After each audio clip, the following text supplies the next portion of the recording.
Alors, c'est vrai que ce sont les plus anciennes tombes musulmanes de France qui ont été découvertes dans le sud de la France. Bonjour Catherine Richard. Bonjour. Vous êtes archéologue médiéviste à l'INRAP, l'Institut national de recherche archéologique préventive, qui est à l'origine d'ailleurs de cette découverte. À quand remontent d'ailleurs les 3 squelettes retrouvés? On a réussi évidemment à les dater. Oui, oui, bien sûr, elles ont été datées par analyse au radiocarbone et elles proposent une chronologie autour du 8e siècle. Elles sont tout à fait bien inscrites dans le Haut Moyen Âge. Et par ailleurs, ces datations ont été mises en rapport avec à la fois l'histoire événementielle et les textes qui semblent indiquer la présence de populations musulmanes à Nîmes vers 720. Oui, parce qu'il y a des textes, effectivement, mais la découverte de ces 3 squelettes permet enfin véritablement d'avoir, on va dire, une trace matérielle, une véritable preuve du passage des musulmans au 7e, 8e siècle dans le sud de la France.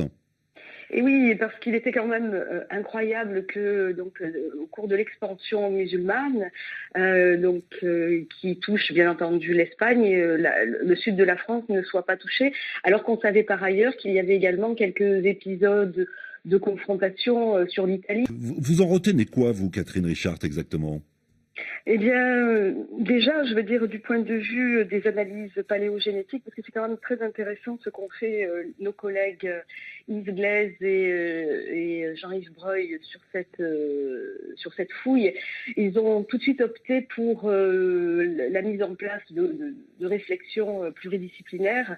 Ça nous montre que donc la population est diverse pour le Haut Moyen Âge, qu'il n'y a pas qu'une population chrétienne, mais qu'il y a un brassage avec des mouvements de population qui sont assez riches et finalement assez denses. Oui, et ce qui est intéressant également, Catherine Richard a souligné, c'est que ces 3 tombes étaient relativement proches de sépultures chrétiennes. Donc ça signifie que finalement, musulmans et chrétiens à l'époque cohabitaient.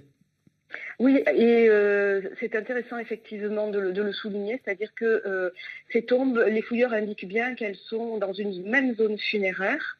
Alors, je pense qu'il est logique d'imaginer qu'il y avait un carré musulman, donc les tombes ne sont pas mêlées, hein. Je veux dire, ce sont des regroupements, et on peut effectivement imaginer que les zones funéraires sont peut-être partagées entre les différentes religions. C'est assez nouveau comme information, effectivement.